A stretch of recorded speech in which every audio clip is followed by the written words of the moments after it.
Hi everyone. In this video, we will understand how we can solve such type of set. In this set, we are given that a car manufacturing assembling plant has 7 processes to assemble a car manufacturing. The 7 processes are P, Q, R, S, T, U, and V. The time required in days and the prerequisite for each task is given below. Further, it is known that the processes can be carried out simultaneously. Okay, mean जितने भी processes हो सकते हैं, अगर उनका requirement नहीं है तो हम उन्हें एक साथ वर्कआउट कर सकते हैं. जैसे ही उनकी रिक्वायरमेंट पूरी होती है तब भी हम उन्हें एक साथ प्रोसेस कर सकते हैं. अब इस टाइप के सेट में हम ज्यादा कुछ तो कर नहीं सकते, तो सिंपल अपने क्वेश्चन पे आ जाते हैं. If the process start on 1 June, the process can be completed at the earliest by at the earliest. तो हमें यहाँ पे क्या बताना है, हमें यहाँ पे मिनिमम टाइम बताना है. अब इतना समझिए, मिनिमम टाइम कब पॉसिबल होगा, तब जितने भी प्रोसेसेस हम चाहे उन्हें एक साथ वर्कआउट करें. ओके, एक साथ हम उन्हें प्रोसेस करें, जितने भी हमारे प्रोसेसेस हो सकते हैं. ओके, तो देखिए अगर आप यहाँ पे देखेंगे एस और टी के लिए मेरे पास कोई भी रिक्वायरमेंट नहीं है, तो हम इन दोनों को एक साथ स्टार्ट कर सकते हैं. ओके, जैसे ये 7 डेज, ये 7 डेज में मेरा क्या कंप्लीट हो जाएगा, टी. ओके, कलर चेंज करते हैं. 7 डेज यहां तक हो जाएंगे, वही 7 डेज में मेरा आर भी एस भी प्रोसेस हो रहा होगा, और 5 मोर डेज लगेंगे इसको यहाँ पे. ओके, तो 7 डेज ये, 5 मोर डेज ये, तो टोटल ये कितने, 12 डेज में मेरा क्या कंप्लीट हो जाएगा, एस. तो यहाँ पे मेरा एस कंप्लीट हो गया. अब टी के कंप्लीट होते ही मैं आर को स्टार्ट कर सकता हूं, तो आर को मेरे कितने डेज लगेंगे, आर को मेरे लगेंगे 8 डेज. तो टी जैसे ही कंप्लीट होता है मैं आर को स्टार्ट कर देता हूँ, तो 5 डेज तो यहाँ तक हो जाएंगे, एंड नेक्स्ट 3 डेज यहाँ पे, तो 3 और 5, तो इतने में मेरा आर कंप्लीट हो जाएगा. ओके, ये हो गया आर, ये हो गया. अब देखिए एस और टी, एस और टी कंप्लीट होते ही मैं क्यू पे वर्क कर सकता हूं. तो जैसे एस और टी कंप्लीट होता है तो टी तो पहले ही हो गया, तो जैसे ही एस कंप्लीट होता है मैं क्यू पे वर्क करता हूं, तो 3 डेज ये हो जाएंगे क्यू के, एंड नेक्स्ट 2 डेज ये हो जाएंगे. तो विद इन ये जो हमारी ग्रीन लाइन है इसमें हमारा क्यू कंप्लीट हो जाएगा. ये हो गया हमारे क्यू के लिए. ओके, अब ये कलर ले लेते हैं. जैसे ही आर और एस कंप्लीट होगा मैं यू को स्टार्ट कर सकता हूं. तो देखिए एस तो यहाँ कहीं कंप्लीट हो गया 12th डे पर आर को अभी 3 मोर डेज लगे थे यहाँ तक. तो जैसे ही आर कंप्लीट होगा मैं यू पे वर्क कर लेता हूँ, तो 2 डेज ये हो जाएंगे, एंड नेक्स्ट 3 डेज ये हो जाएंगे. तो जो ये लाइन है ये, इसमें मेरा क्या कंप्लीट हो जाएगा, यू कंप्लीट हो जाएगा, यू कंप्लीट हो जाएगा. अब क्यू एंड आर के कंप्लीट होते ही मैं वी पे स्टार्ट कर सकता हूँ. क्यू एंड आर के कंप्लीट होते ही मैं वी पे स्टार्ट कर सकता हूँ. तो जैसे ही क्यू एंड आर कंप्लीट हुआ, ओके, तो जैसे ही क्यू कंप्लीट हुआ वी को यहाँ पे कितने डेज लगेंगे, 2 डेज. ये हो गया वी. अब पी के लिए सभी की रिक्वायरमेंट है, तो जो मेरे सबसे लास्ट में कंप्लीट होगा उसके बाद ही मैं पी को स्टार्ट कर पाऊंगा. तो जैसे ही मेरा यू कंप्लीट होगा मैं यहाँ से पी को स्टार्ट कर दूंगा. ओके, तो पी को मेरे कितने डेज लगेंगे, 6 डेज. अब टोटल टाइम बताना है हमें. यहाँ तक देखिए आप, यहाँ तक मेरे 12 डेज हो गए. उसके बाद फिर ये मेरे कितने डेज हैं, 5 डेज. ये मेरे कितने डेज हैं, 3 डेज. और ये मेरे कितने डेज हैं, 6 डेज. तो टोटल कितना हुआ, 12 + 5 17 + 3 20 एंड 6 26. तो अगर फर्स्ट ऑफ जून वो स्टार्ट हो रहा है तो कब कंप्लीट होगा, 26 जून, क्योंकि इसको कितने डेज लगे, 26 days. A new machine is bought which half the time for process R if the whole process is completed in the minimum possible time. Again हमें minimize करना है. What percentage of the time is spent doing exactly one of the processes. तो हमें R का time half हो गया है. तो पहले R को 8 डेज लगते थे, तो अब कितने डेज लगेंगे, 4 डेज लगेंगे. तो सिंपल जो अभी हमने डायग्राम बनाया है उसमें हम R की वैल्यू चेंज करते हैं, और जो भी उसके साथ हमारा चेंज होते जाएगा उसको हम चेंज कर लेते हैं. तो देखिए आर का ये था मेरा, तो इसको आर को मैं यहाँ से हटा देता हूँ. आर को अब कितने डेज लग रहे हैं, इसका कलर चेंज करता हूँ 1 मिनट. ओके, आर को मेरे कितने, जैसे टी कंप्लीट होता है आर को मेरे 4 डेज लगते, तो R will be completed somewhere here. तो आर को यहाँ कंप्लीट हो जाएगा वो 4 डेज. ओके, अब जैसे ही एस और टी कंप्लीट होते हैं तो मैंने क्यू बना दिया था. ओके, तो क्यू तो मेरा अभी भी वही ग्रीन लाइन है, सही है वो. तो अभी आर का देखते हैं, तो जैसे ही आर कंप्लीट होता है और एस कंप्लीट होता है वैसे ही मैं यू पे स्टार्ट कर सकता हूं. तो यहां से यू को हटा देते हैं हम, इन सभी को हटा देते हैं अभी. तो अब जैसे ही मेरे क्या कंप्लीट होता है, आर कंप्लीट होता है एंड एस कंप्लीट होता है, तो समवेयर यहाँ, तो हम यहाँ से यू को ले आते हैं, यू हो जाएगा मेरा कंप्लीट कितने डेज में, 5 डेज में। अब क्यू एंड आर कंप्लीट होती है, मैं वी पे वर्क कर सकता हूँ, तो वी यहाँ पे आ जाएगा 2 डेज और उसके बाद पी आ जाएगा 6 डेज। तो अब देखिए मुझे क्या बताना है, मुझे बताना है what is the minimum possible time. Okay, ये तो ठीक है, what percentage of the time is spend doing exactly one of the processes, exactly one of the processes. तो यहाँ पर आप देख रहे हैं, यहाँ पे क्या वर्क था मेरा, टी एंड एस एक साथ वर्क हो रहा था, ओके, एक साथ प्रोसेस हो रहा था। यहाँ पे आर और एस एक साथ प्रोसेस हो रहा था, सिर्फ जो ये 1 डे बचा है मेरा, ओके, क्योंकि देखिए टोटल क्या है यहाँ पे 7 + 4 11, पर एस को मेरे टोटल कितने डेज लगे, 12 डेज। तो जो एक ये 1 डे है, यहाँ पे क्या वर्क था मेरा, ओनली एस, ओके।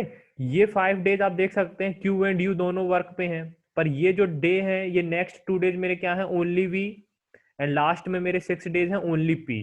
तो 1 + 2 + 6 टोटल मेरे 9 डेज होंगे, और टोटल कितना टाइम लग रहा है मेरे को इसको कंप्लीट करने में, 12 + 5 दैट इज 17 + 2 19 एंड 6 25 डेज। तो 25 में से 9 डेज मेरा ओनली वन प्रोसेस वर्क पे है, तो मेरे इसका परसेंटेज निकालना है हमें, तो सिंपल सा हमारा परसेंटेज कितना आएगा, 36%। तो हमें यही बताना था, तो आंसर क्या हो जाएगा हमारा, 36। ओके, इसको इरेज कर देते हैं। A new machine is bought which reduce the time for S by half if the process is started on 2nd September, the earliest when the whole process will be completed is। तो S का time half हो गया है, तो यहाँ पे अब 6 days लगेंगे, ओके। तो जैसे ये 6 डेज, ये मेरा 7 डेज, ओके। ये S कंप्लीट होगा, यहाँ पे T कंप्लीट होगा, ओके। अभी तक ये मेरा टोटल यहाँ तक कितने डेज लगे मेरे को, 7 डेज। जैसे ही मेरा टी कंप्लीट होता है, मैं आर्क पे वर्क कर सकता हूं, तो आर को यहाँ तक कितने डेज लगेंगे, 8 डेज। तो टोटल टाइम अभी तक कितना हो गया मेरा, 15 डेज। जैसे ही मेरा एस और टी कंप्लीट होता है, मैं क्यू पे स्टार्ट कर सकता हूं, तो जैसे ही टी कंप्लीट होगा, यहाँ से मैं क्यू पे स्टार्ट कर दूंगा, तो क्यू को कितने डेज लगेंगे, 5 डेज, ओके। तो विद इन यही आर के 8 डेज में आ जाएगा वो। तो अब जैसे ही आर और एस कंप्लीट होता है, तो मैं यू को स्टार्ट कर सकता हूँ, तो यू को मैं यहाँ से स्टार्ट कर सकता हूँ, ओके। एक बार और रीड कर लेते इसको, ओके। जैसे ही आर और एस कंप्लीट होता है, ओके, टी के बाद जैसे टी कंप्लीट होता है, उसके बाद मेरा आर स्टार्ट हो जाता है, तो आर को 8 डेज लगते हैं। तो जैसे ही आर और एस कंप्लीट होते हैं, मैं यू पे स्टार्ट कर देता हूँ, तो यू को मेरे कितने डेज लगेंगे, 5 डेज। तो अभी तक मेरा टोटल टाइम यहाँ पे कितना हो गया, 20 डेज। वी को मैं कब स्टार्ट कर सकता हूँ, जब क्यू एंड आर कंप्लीट हो जाए। तो क्यू तो यहाँ पे कहीं कंप्लीट हो गया, आर यहाँ पे कहीं कंप्लीट हो गया, तो यहाँ पे वी को 2 डेज लगेंगे, ये मेरे विद इन यू में आ जाएगा। अब पी को मेरे जब जैसे ही लास्ट प्रोसेस कंप्लीट होगा, तब मैं पी को स्टार्ट कर देता हूँ, तो पी को मेरे 6 डेज लगेंगे, तो यहाँ पे मेरा टोटल टाइम कितना आ जाएगा, 26। तो अभी इसका हमारा इसका भी कितने टाइम लग रहा है हमें, 26 डेज। तो अगर देखिए प्रोसेस फर्स्ट को स्टार्ट होता है तो 26 को खत्म होता है, सेकंड को स्टार्ट हो रहा है तो 27 को खत्म होगा। तो हमारा आंसर क्या हो जाएगा, option number B, that is 27 September। The management is planning to invest in a machine which will reduce the process time for one of the processes among P, Q, R, S, T, U, and V by half.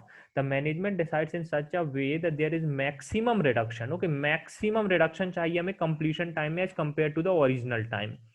What is the percentage reduction in the time that the management can expect? Okay, अब यहाँ पे समझिए, simple सा है। जब हमने S का time अभी लास्ट क्वेश्चन में रिड्यूस किया बाय हाफ, तब हमें कितने डेज लग रहे हैं, 26 डेज। जब हमने आर का किया था बाय हाफ, तब हमें कितने डेज लग रहे थे, 25 डेज, ओके। तो यहाँ पे हमने हाफ किया, तो यहाँ से हमें 4 से रिड्यूस किया, यहाँ पे हमारा 6 से रिड्यूस हुआ, ओके। तो अब आप देखिए किसका टाइम हम रिड्यूस कर सकते हैं, ओके। या तो हम टी का कर सकते हैं, क्योंकि टी का अगर हम हाफ करेंगे तो 3.5 डेज का हमारा फर्क आएगा। या तो हम पी का कर सकते हैं, उसका भी हमारा 3 डेज का फर्क आएगा, ओके। तो इन दोनों में से किसी एक को हम चेक कर लेते हैं। पर अगर आप देखेंगे, ओके, चेक करने की वैसे जरूरत नहीं है, पर फिर भी मैं आपको चेक करके बता देता हूँ। सपोज मैंने टी का टाइम 3.5 डेज रखा, ओके। तो देखिए टी यहाँ पे 3.5 डेज में कंप्लीट हो गया, एस को अभी भी मेरे टोटल 12 डेज लगेंगे, ओके। ये मेरा यहाँ पे 12th डे है, एस मेरा कंप्लीट हो गया, यहाँ पे मेरा टी कंप्लीट हो गया। अब जैसे ही आर कब स्टार्ट होगा, जैसे ही टी कंप्लीट होगा, तो ये इसको 8 डेज लगेंगे, तो टोटल इन दोनों का टाइम कितना हो जाएगा, 11.5 मीन्स अभी भी यहाँ पे 0.5 डेज बचा है मेरा, ओके। अब जैसे ही आर एंड एस कंप्लीट होंगे, मैं यू पे स्टार्ट कर देता हूँ, तो यू को मेरे कितने डेज लगेंगे, 5 डेज लगेंगे। अब जैसे ही मेरा क्यू एंड आर, ओके, अभी क्यू को लाना है, जैसे ही अब क्यू के लिए मेरे को एस और टी को कंप्लीट होना जरूरी है, तो जैसे ही एस कंप्लीट होगा मैं क्यू को ले आऊंगा, क्यू को भी मेरे 5 डेज लगेंगे, ओके। जैसे ही एस कंप्लीट होगा, एस एंड टी, टी तो पहले ही हो चुका है, तो जैसे ही एस कंप्लीट होगा मैं क्यू को ले आऊंगा, और यहाँ पे भी जैसे आर पहले ही कंप्लीट हो चुका है, तो जैसे ही एस कंप्लीट होगा मैं यू को ले आऊंगा। अब वी को जैसे ही क्यू एंड आर कंप्लीट हो जाए, तो जैसे ही क्यू कंप्लीट होगा मैं यहाँ पे वी को ले आऊंगा, तो ये मेरे प्लस 5 डेज यहाँ पे कितने हो जाएंगे मेरे 17, ओके। और ये यहाँ पे 2 मोर डेज तो 19। अब जैसे इनके बाद पी स्टार्ट होगा तो मैं पी को कंप्लीट कर दूंगा, तो पी को मेरे 6 डेज लगेंगे, तो अभी भी मेरा टोटल कितने डेज आ रहे हैं, 25 डेज, जो कि अगेन मेरे आर की तरह ही है, ओके, 25 डेज। पर अगर आप देखेंगे, अगर मैं सिंपल सा अपना यही अप्रोच रखूँ, मीन जैसे मैंने सभी प्रोसेस कंप्लीट करता हूँ और उसके बाद मैं लास्ट में पी को कंप्लीट करता हूँ, तो जब मैंने सबसे पहले क्वेश्चन में ये फाइंड किया था तब मेरे को 26 डेज लग रहे थे। तो अगर मैं पी का ही टाइम रिड्यूस कर दूं बाय 2, तो यहाँ पे मेरे को 3 डेज कम लगेंगे, क्योंकि देखिए पी मेरा सबसे लास्ट में वर्क कर रहा था, आप देख रहे थे इंडिपेंडेंट था, ओके, उसके साथ कोई और वर्क नहीं कर रहा, तो डायरेक्ट हमारा टाइम यहाँ पे कितने से रिड्यूस हो जाएगा, 3 डेज से। तो पहले अगर हमें 26 डेज लग रहे थे तो अब 23 डेज लगेंगे। तो सिंपल सा हमें इसका परसेंटेज निकालना है, दैट इज 3/26, तो आपका आंसर हो जाएगा option number B, that is 11.538। Okay, so guys यहाँ पे हमारा सेट कंप्लीट होता है। काफी अच्छा सेट था, सिंपल लॉजिक बेस्ड सेट था, पर इस टाइप के सेट आने के बहुत ही ज्यादा चांसेस होते हैं, क्योंकि ये हमारे लॉजिक पर डिपेंड करते हैं, और आप लास्ट 4-5 ईयर्स में देख रहे हैं कैट हमें लॉजिक बेस्ड सेट ही देता है ज्यादातर। तो इस टाइप के सेट को हमें अप्रोच करना आना चाहिए और हमसे बनना चाहिए। मॉक में भी आए तो हमें लीव नहीं करना चाहिए, क्योंकि ये हमारे मस्ट स्कोर करने वाली ये हमारे सेट हैं, ओके। यहाँ पे इजी हमें 12 मार्क्स मिलते हैं, ज्यादा एफर्ट भी हमें नहीं लगाना पड़ता है। Thank you guys and happy learning.